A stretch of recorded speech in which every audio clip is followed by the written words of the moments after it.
بسم اللہ الرحمن الرحیم باب بیان حال ایمان من قال لأخیہ المسلم یا کافر۔ دے باب کے یو داسې حدیث بیانی چې کې تنبیه دا د دې خبرې چې مسلمانان دې آپس کې یو بل ته کافر نه وي۔ دو بنیادی خبرې دي، یو خبره دارا چې مسلمان پس مسلمانېږي، او دویمه دارا چې کافر په کومو عقایدو او اعمالو باندې کافر کېږي۔ د اسلام او د ایمان خبرې تر اوسه تاسو اورېدې چې کم څیز باندې ایمان ساتل ضروري دي، کم اعمال دي چې د هغې کول ایمان او اسلام دی۔ او پرونی حدیث کې دا ویلو چې کم اعمال دي چې هغه د مسلمان د شان مطابق نه دي۔ دلته کې موږ ته دا تنبیه راکوي چې کله یو سړی مسلمان دی نو هغه ته مسلمان ویل پکار دي او مسلمان ګڼل پکار دي۔ یو سړی الله نه مني، رسول نه مني، آخرت نه مني، تقدیر نه مني، نور بشمیر ایمانیات تی هغه نه تسلیموي، نو دا سړی کافر یې۔ د دې حدیث دا مطلب نه چې کافر ته به کافر نه وایي، نه، مسلمان ته به کافر نه وایي۔ خلک خبره ګډه وډه کړي، د زړونو په حال باندې الله عالم دی۔ یو سړی ظاهر کې د ایمان خلاف سا عقیده سکار نه کوي، سا عقیده نه ساتي، سا قول او فعل نه کوي، دی مسلمان ګڼلی شي۔ پاتې شو د هغه د زړه دنني حالات، هغې نه الله خبر دی۔ مونږه د یو سړي د ظاهري بنیادونو باندې چې هڅه کوي نو هغه ته یا مسلمان وایو یا ورته کافر وایو، دې کې څه اختلاف نشته۔ خبره دارا چې یو سړی د اسلام مدعی دی، اسلام ښکاره کوي، د اسلامی بنیادی عقایدو څخه خلاف نه کوي، نو آیا دته موږ مسلمان وایو که کافر به ورته وایو؟ او که دی یو داسې کار کوي چې بظاهر هغه د شریعت سره متصادم دی، مخالف دی، نو د هغې څه وجه ده؟ آیا دی بې خبره دی؟ او که آیا دی په هغې قول کې یا په فعل کې څه تعویل کوي؟ نو که هغې قول او فعل کې تعویل کوي نو بیا به هم دی مسلمان وي، موږ مسلمان ګڼو۔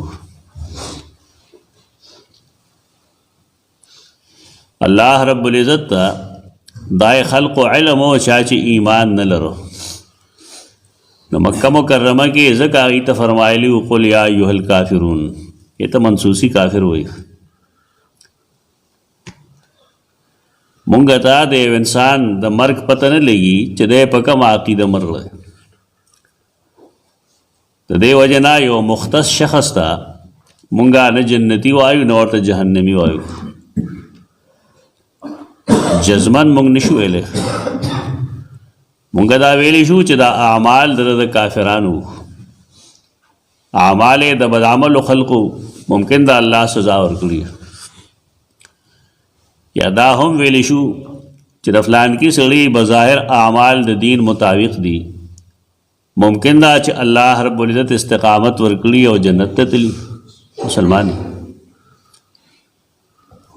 مونږ د الله اختیار ځان سره لاس کې اغوستل نه دي پکار، فلانی کافر دی او فلانی مومن دی، دا نن د خلکو یو ښه مشغله ده، بس اوزګار لګیا دي د مسلمان تکفیر کوي، مسلمان ته کافر وایي او معین افرادو ته کافر وایي، دا زمونږ د دین دعوت نه دی۔ غلطۍ مونږ ډېرې کوو، یو ماشوم چې نن مړ شي نو زمونږ خلک به ټول وایي دا د جنت مرغۍ ده، تا ته څه پته ده جنت مرغۍ ده؟ دا خو د الله فیصله ده چې جنت ته یې بوځي که جهنم ته یې بوځي، زمونږ داسې مزاج جوړ شوی دی چې زمونږ پردي کار کې ډېر کاري د الله په کارونو کې کار مه لره. یو ماشوم د نبی کریم صلی الله علیه وسلم زمانه کې وفات شو. نو سید عائشہ فرمایل عصفور من عصافیر الجنه، دا جنت د مرغونه یوه مرغۍ ده. رسول الله صلی الله علیه وسلم ورته فرمایل ته څه خبرې که خبره دې نه خلافي دا د الله بنده دی، ته به دا وې چې ګناه یې نه دی کړی، نو ته څه خبرې که دی ژوندی او ده به ګناه کوله که به نه کوله، دی نه خو الله عالم دی. بس زمونږ دا بیماری ده، دا مرض دی، پردی کار هغې کې کار لرل، په یې کې ګوتې وهل، په ځای دی چې مونږ د نورو انجام معلوم کو خداره چې ځان له دا وغواړو چې توفنا مع الابرار، روا مونږ د نیکانو په عقیده مړه کې، نور خلک پرېږده.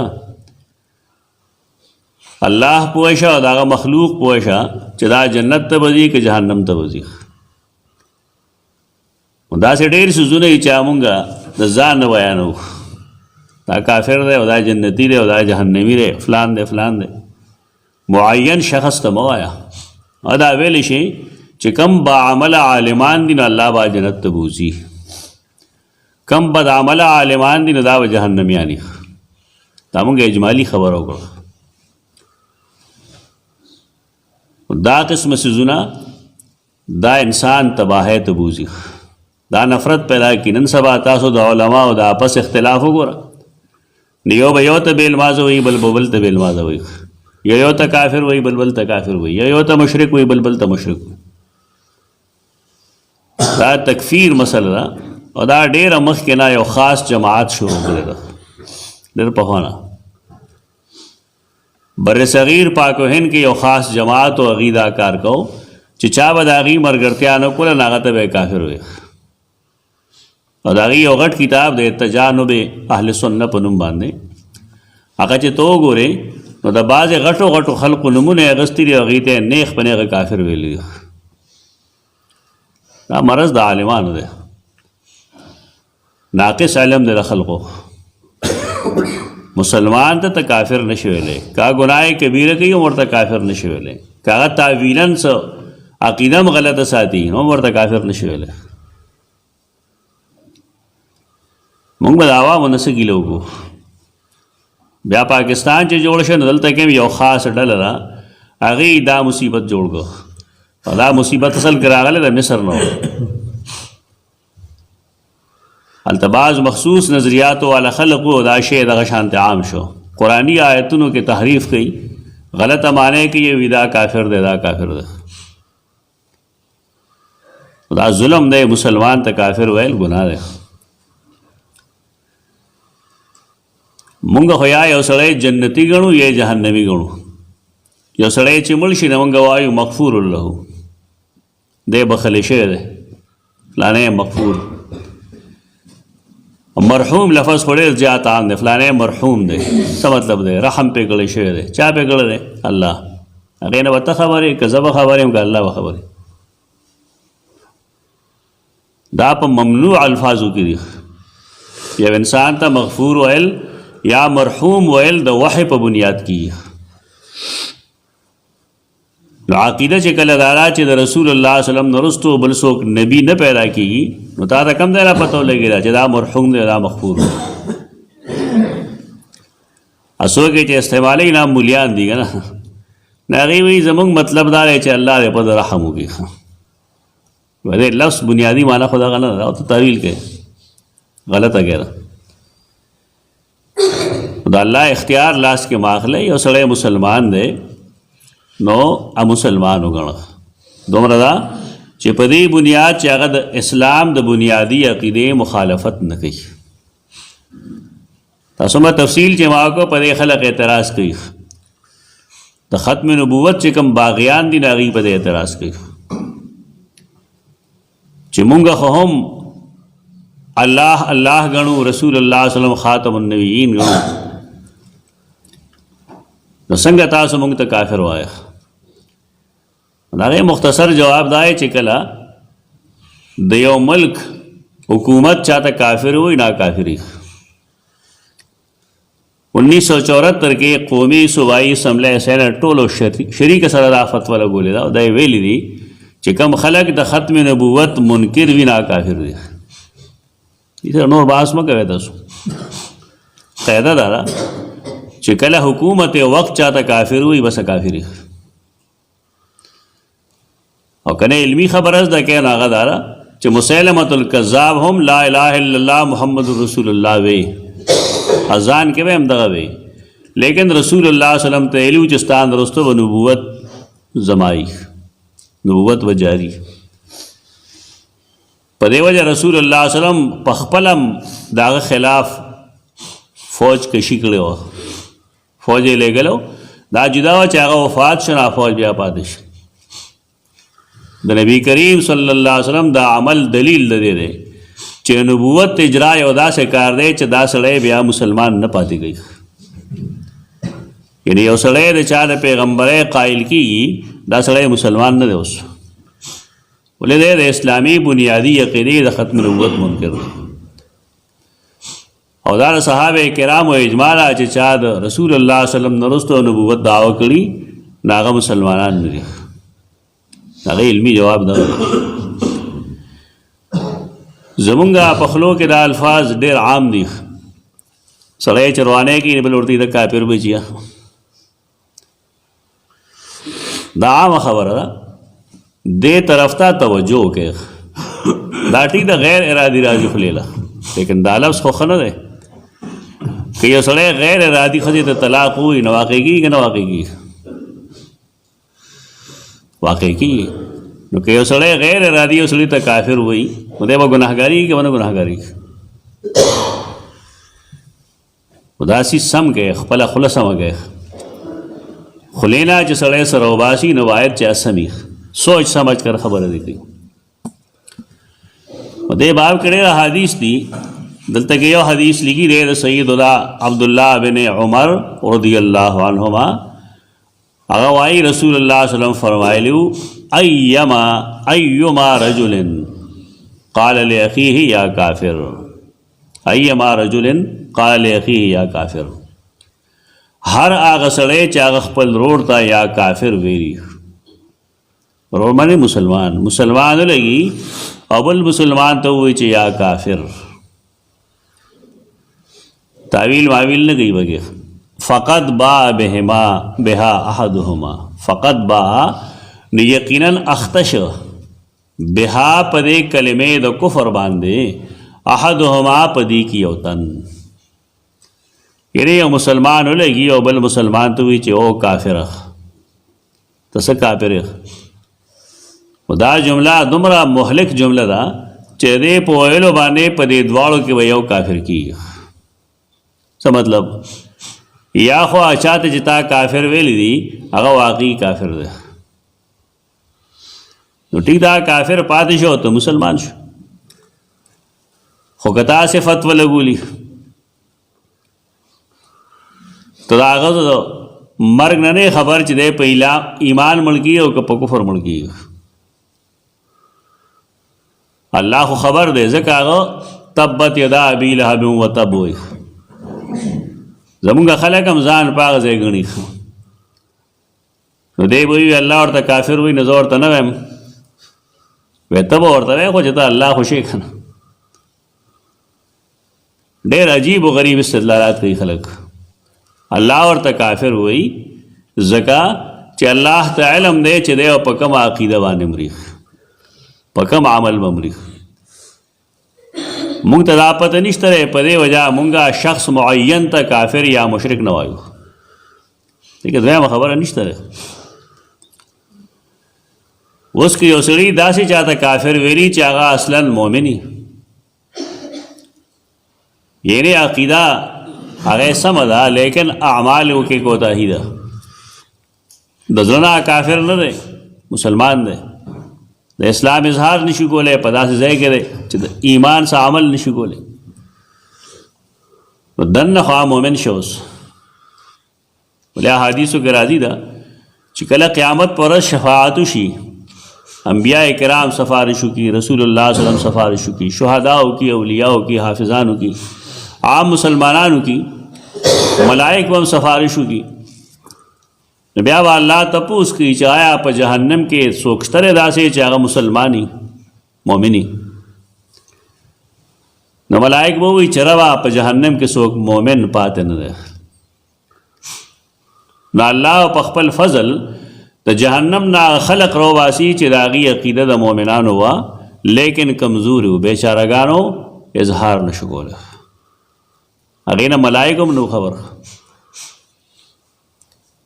یعنی هغه خلق چې د هغې په زړه کې ایمان موجود دی نو الله د هغې نه عالم دی او الله په هغې خبر دی، الله به هغه خلق جنت ته بوځي.